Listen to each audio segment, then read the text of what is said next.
Pedro Neto. Here we go from Fabrizio, just mere hours after even the rumor kind of spiraled up. Now, obviously, that doesn't mean that Chelsea just decided to pick up the phone and call Wolves for Neto today. That's not how that shit works. But yo, give him credit for working under the radar and give him credit for finalizing this deal as quickly as they have done as well, too. I have to be very honest, chat. I'm a massive Pedro Neto fan. I'm a huge Pedro Neto fan. I love this guy. You guys know what I kind of like in a winger. I like guys who are fearless. I like guys who look their opponent in the eyes and just want to kill them repeatedly. I like guys who hold the width. I like guys who like to carry the ball forward, take risks. Pedro Neto is basically everything I've summarized. And for the last few years, as a United fan, I've kind of been looking at that right-hand side and saying, wow, if I were really to find a solution there, I would love to see either one of Michael Olise or Pedro Neto be at the club. Obviously, neither of those are going to happen. Pedro Neto is now a Chelsea player. Olise signed for Bayern earlier in the window.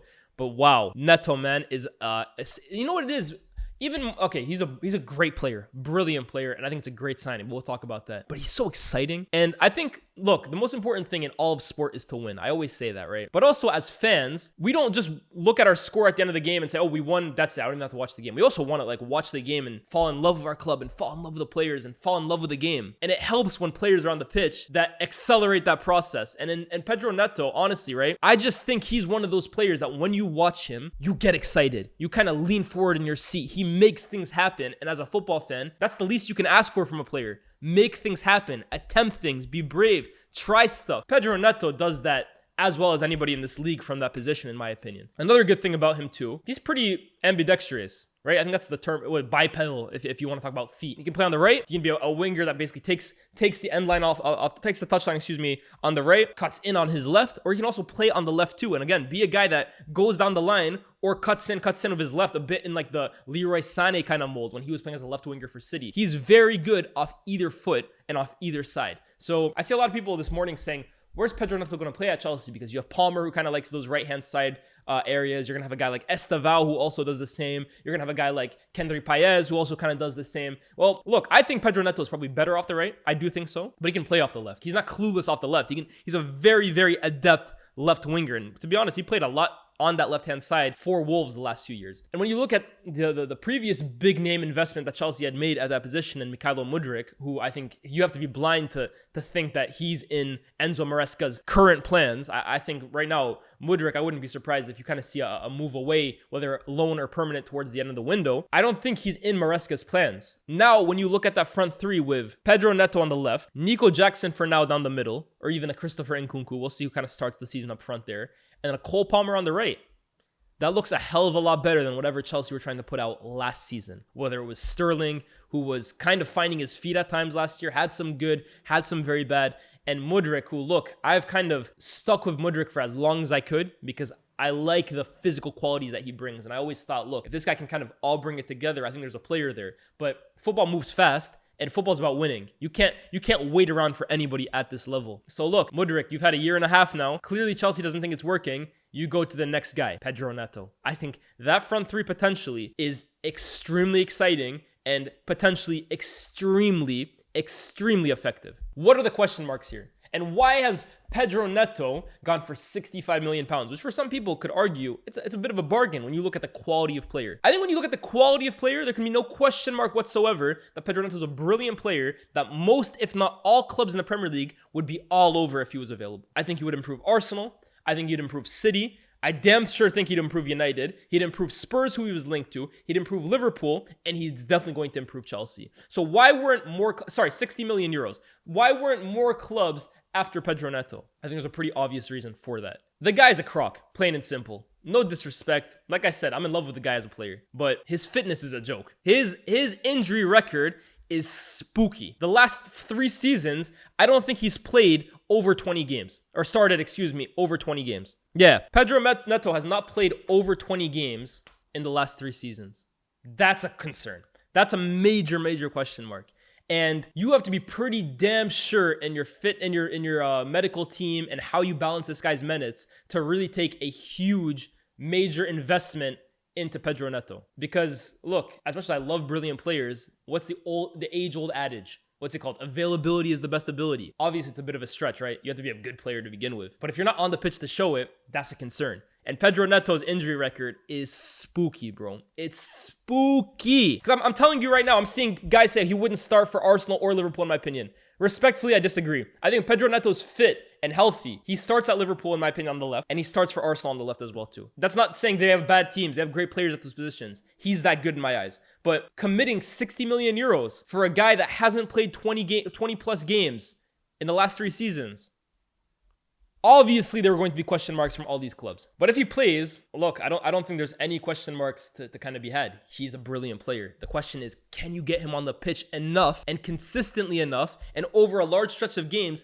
to make the difference we all know he can kind of make? I think so. So yeah, that's really the investment kind of things. But if you're really looking at it as purely a player, when you look at some of the big name signings that have kind of happened in the last few years, in a Mudryk, in an Antony, in a Jadon Sancho, I think when you're looking at player quality only, he's worth the money. And dare I say it, he's even a bargain. But it kind of balances out when you look at how unavailable he can potentially be most of the time. Now, what's the flip side of that? He's 23 years old. Oh, no, sorry, excuse me. He's 24. That's if I'm a club, I'm looking at him and I'm saying, okay, have his minutes just been mismanaged, or has he been ran into the ground because he's basically been Wolves' all-out attack the last few years? Maybe our medical team can kind of do something with him. Maybe we can balance out his playing time a little better. Maybe that's the risk that Chelsea are kind of looking at. And again, I have to reiterate it. If you can get him on the pitch healthy, it's the risk worth taking. But we've seen Nkunku's injury problems last year. We've seen Pedro Neto's injury problems his entire career. If those two are going to be out as much as they've been the last 24 months, you're not going to have all these brilliant players you paid for. They're going to be rotting in your medical, in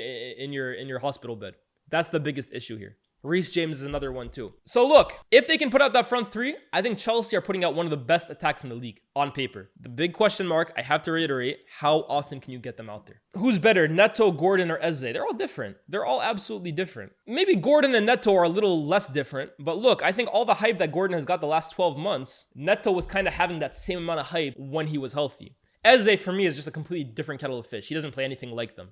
This must have been a move, though, that really came out of nowhere, because 6 days ago, Pedro Neto was saying, staying at Wolves, I love this club. I'm really happy to be here. I'm happy to take this team to another level. He said this damn near a week ago. So Chelsea have moved extremely quick on all of this. So it's very interesting. And look, I know Spurs had a bit of interest. I don't know how much of that was rumored. I don't know how much of that was kind of like briefed by clubs. But I definitely think Spurs could have done with a guy like this. They look like they're going to sign Dominic Solanke as well, too, which I believe is a brilliant signing. Maybe I can talk about that the more it kind of advances. I think that's a top signing for Spurs. But if you have a guy like Solanke, Neto, Maddison, your attack is looking very, very good. And I even look at Chelsea, right? I think the Osimhen news, if it's to be believed, that's probably apparently out. Like, that's out of the window, right? I think Osimhen is no longer kind of happening. But if you were to have an Osimhen of a Pedro Neto kind of firing those balls into the box, wow, that would have been a crazy, crazy 1-2 punch, man. And here's the thing, too, right? I see a lot of people this morning as well, too, or this afternoon kind of saying, look at Neto's stats. Look at his GA. He's got less goals than Garnacho in half the time. He's got less GA than Hudson-Odoi. What do I always tell you guys about Pedro Neto, about footballers in general, right? The aim of football is not to score goals. The aim of football is not to get assists. The aim of football is to win.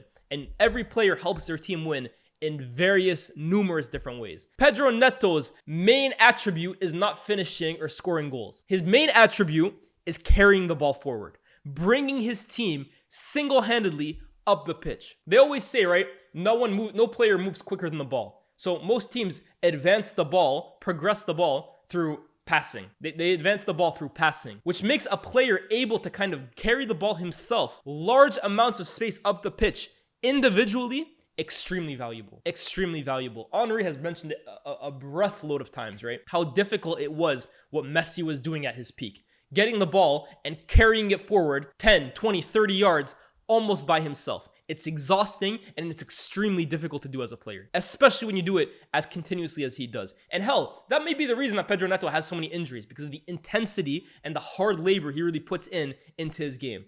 But the attribute that Pedro Neto has in carrying the ball the way he does, at the speed in which he does, very few wingers, if any in the Premier League, do it as well as Pedro Neto when he's healthy. And he has this very unorthodox kind of style to him, right? I don't know how often you guys have watched Pedro Neto chat, but really, if you watch this guy, he almost like drags the ball forward. Like, if you notice him, he puts his head down, he almost like hunches his shoulders forward, and like he's like dragging the ball with him, dragging it through defenders and dragging it up the pitch. It almost makes him at times like a locomotive when you put your head down like that and kind of like hunch your shoulders forward, it's almost like a ball of just like fury just carrying. It's very exciting to watch and it's very effective. So for me, I can't lie, I don't really buy too much into Pedro Neto's GA. First of all, goals and assists are situational. Just look at Cole Palmer. Just look at Cole Palmer last season.